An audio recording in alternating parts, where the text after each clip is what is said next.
Kolade wiped the sweat off his forehead as he pushed the last stretcher into the cold storage room of the mortuary. The smell of formalin mixed with decay had long stopped bothering him.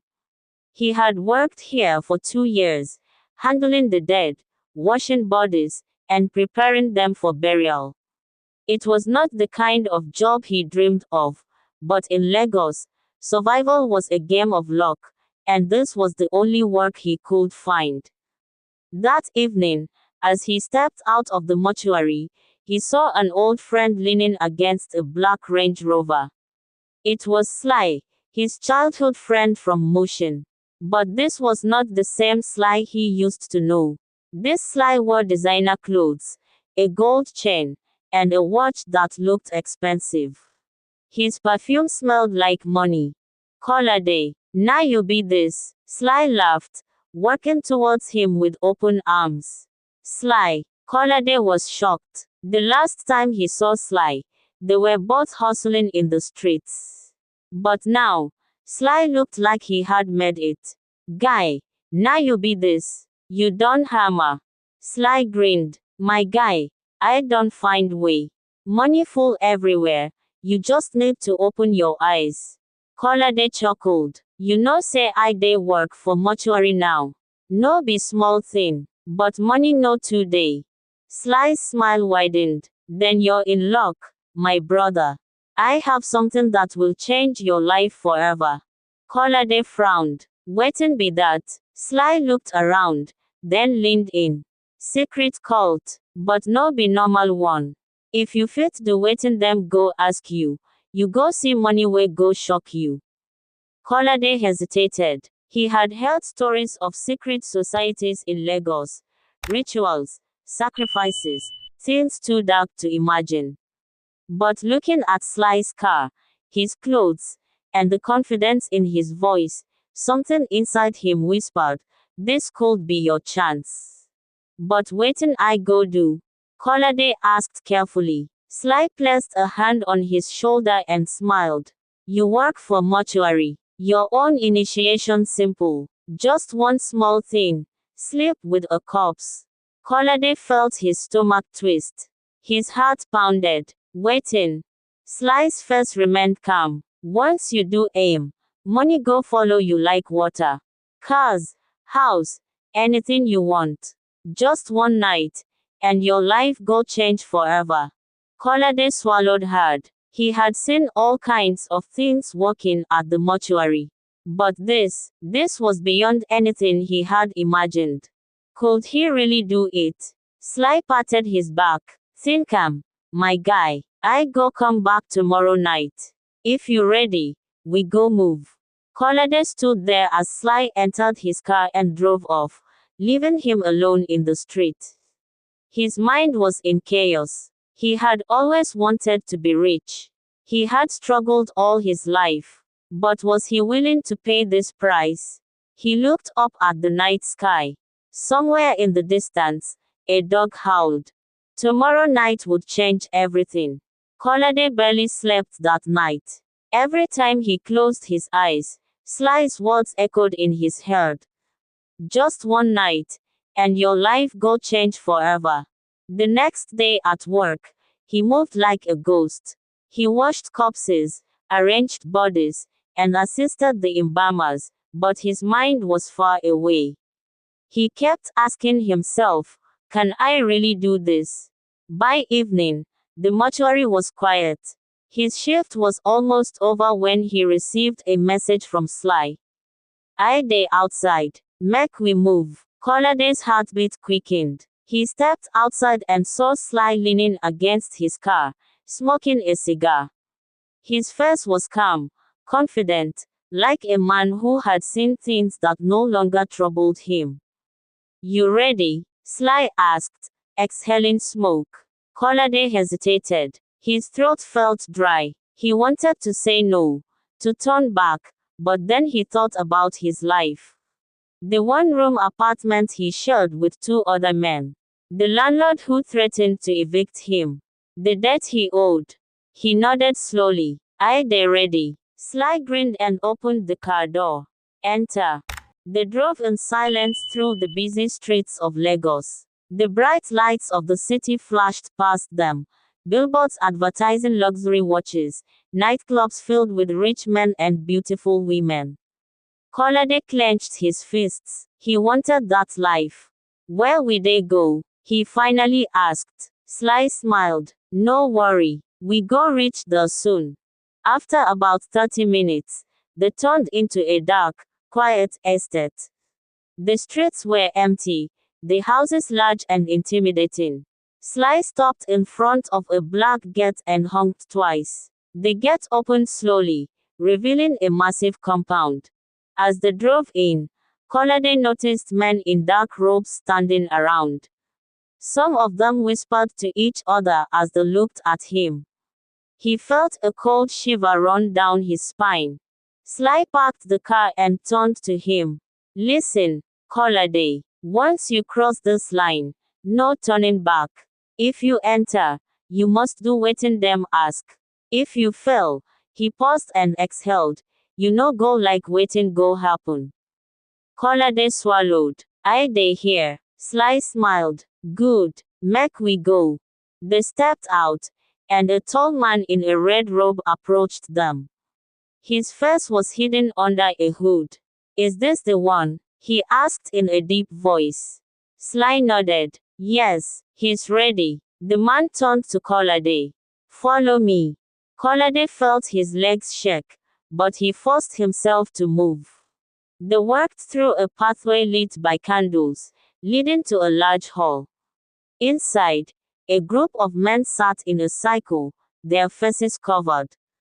At the center of the room was a table, and on the table lay a body covered with a white sheet. Kolade's breathing became heavy. The man in red stepped forward. Your test begins now. Remove the sheet. Kolade's hands trembled as he reached for the cloth. Slowly, he pulled it back, revealing the lifeless face of a young woman. Her eyes were closed, her skin pale. A voice echoed in the hall. If you want to be rich, prove it now. Kolade's stomach twisted. His body felt weak. This was it. This was the moment that would change everything. Kolade's hands trembled as he stared at the lifeless woman before him. Her face was pale, frozen in death, and her lips slightly parted as if she was about to whisper a secret. The air in the hall was thick with the scent of burning incense, mixed with something metallic, something that smelled like blood. He felt his stomach twist. Do it, the deep voice commanded. Kolade could feel the eyes of the hooded men watching him, waiting. His mind raced. He had seen dead bodies before.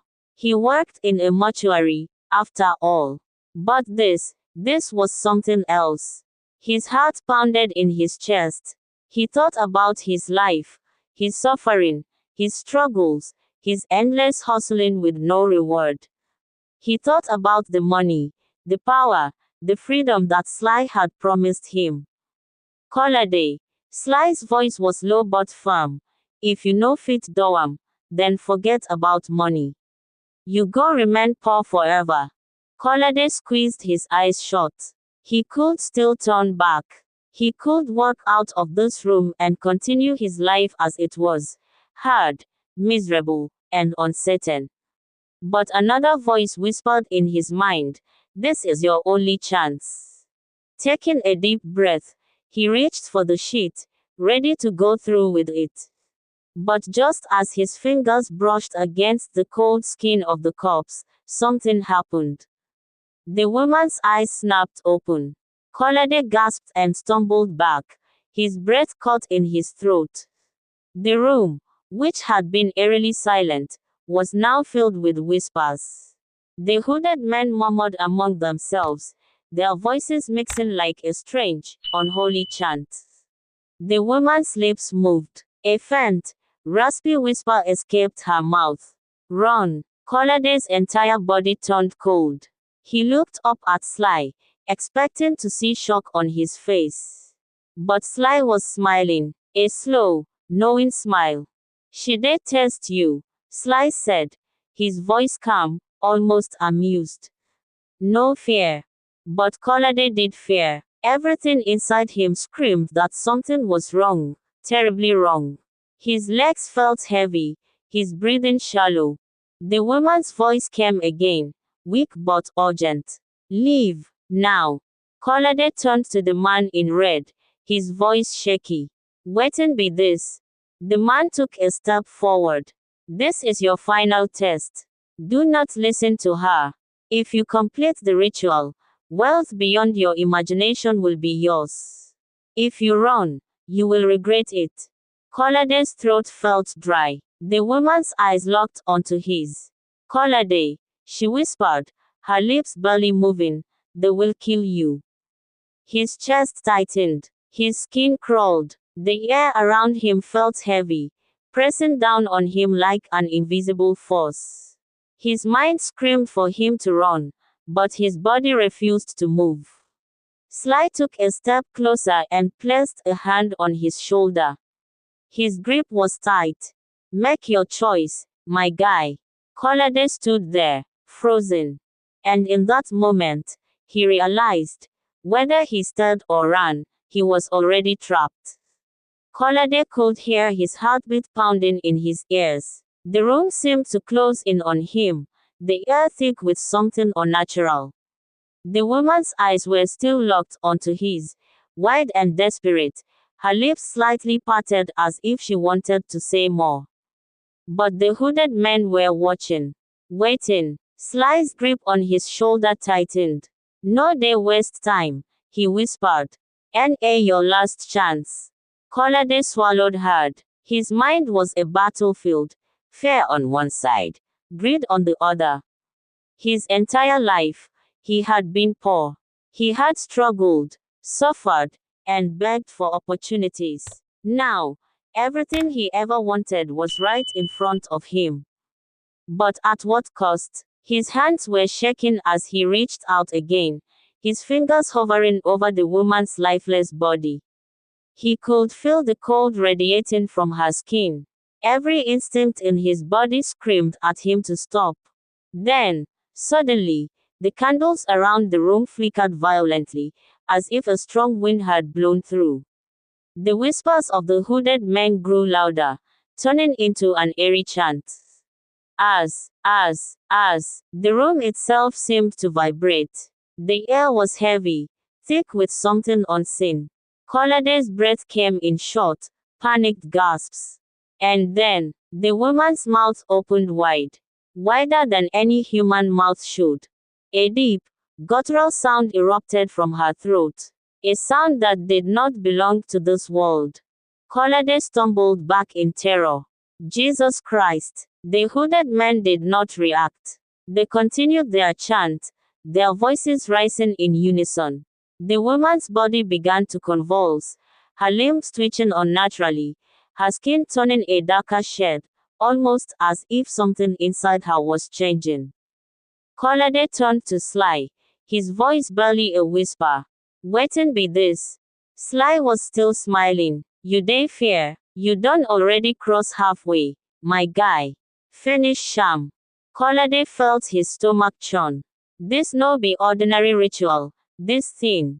Sly's expression darkened. No be your concern waiting she be. Just do waiting them say make you do. Collect your money, and forget everything. But Kolade couldn't move. The woman's body jerked violently, and her hand shot out, grabbing his wrist. Her grip was ice cold, her fingers unnaturally strong. He screamed. The chanting stopped. Silence. The woman's lips moved, but no sound came out. Yet in Kolade's mind, he heard her voice clearly. They lied to you. Kolade yanked his arm free and staggered back. His entire body was shaking. His breathing was ragged. This was not a test. This was something evil. The hooded man in red stepped forward. His voice was calm but firm. You have one more chance. Complete the ritual, or you will never leave this place the same. Kolade's legs felt weak. The doors behind him were closed. The air smelled of death and something else, something ancient and hungry. His pulse raced. His options were clear: do what they asked and cross into the unknown, or run, and face whatever consequences came next. Either way, he knew, his life would never be the same. Kolade's entire body was shaking. His mind raced as he stared at the unnatural thing before him. The woman, if she was even human anymore, lay still, her eyes locked onto his.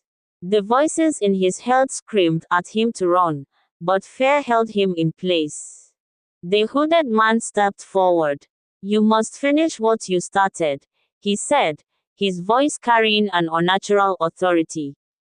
Kolade's breathing was ragged. He turned to Sly, searching for some kind of reassurance, but Sly's expression had changed. The casual friend who had promised him riches was gone. In his place was a man whose eyes held no soul, only darkness. "Kolade," Sly said, his voice dangerously low, "if you run, them go find you. And trust me, you no go like waiting go happen." Kolade swallowed hard. He thought about everything: his struggles, his dreams, the hunger that had followed him since childhood. But deep inside, something told him that this was not the way. He took a slow step back. Then another. The hooded men murmured among themselves. The air in the room grew heavier, like something unseen was pressing against his chest. Kolade turned suddenly and bolted. The moment his feet moved, the room exploded into chaos. The candles flickered violently, the chanting turned into a deafening roar, and the walls seemed to close in on him. Sly's voice rang out, "Kolade, you no fit escape." But Kolade didn't stop. He ran, pushing through the heavy wooden doors and sprinting down the dark hallway. His heart pounded against his ribs as he searched for an exit. Suddenly, a force struck him from behind. He crashed to the ground, his body skidding across the cold floor. A voice, deep and monstrous, whispered in his ear, "You were chosen." Kolade screamed. He scrambled to his feet and kept running, his vision blurry with fear. He reached the main entrance and threw himself against the heavy doors. They wouldn't budge. The whispers grew louder. The shadows around him seemed to stretch, moving unnaturally. Then, bang! The doors burst open, and Kolade stumbled outside into the night. Cold air hit his face, shocking him back to reality. He ran, and ran, and ran. Kolade never saw Sly again. For weeks, he lived in fear, waking up in cold sweats, expecting the cult to come for him. But they never did. It was as if they had let him go. But something had changed. He left his job at the mortuary and moved far away from Lagos, determined to start over. The temptation of wealth still haunted him, but he knew now, some prices were too high to pay.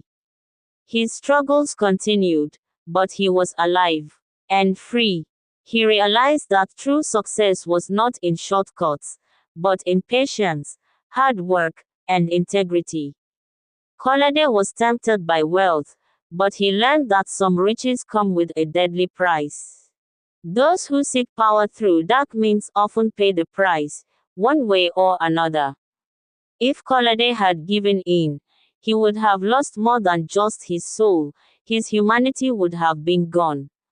No matter how deep you are in something bad, there is always a chance to escape if you choose courage over fear. Kolade may not have become rich overnight, but he kept something far more valuable, his life. And in the end, that was worth more than all the money in the world. Thank you all for watching, and if you found value in this video, please like.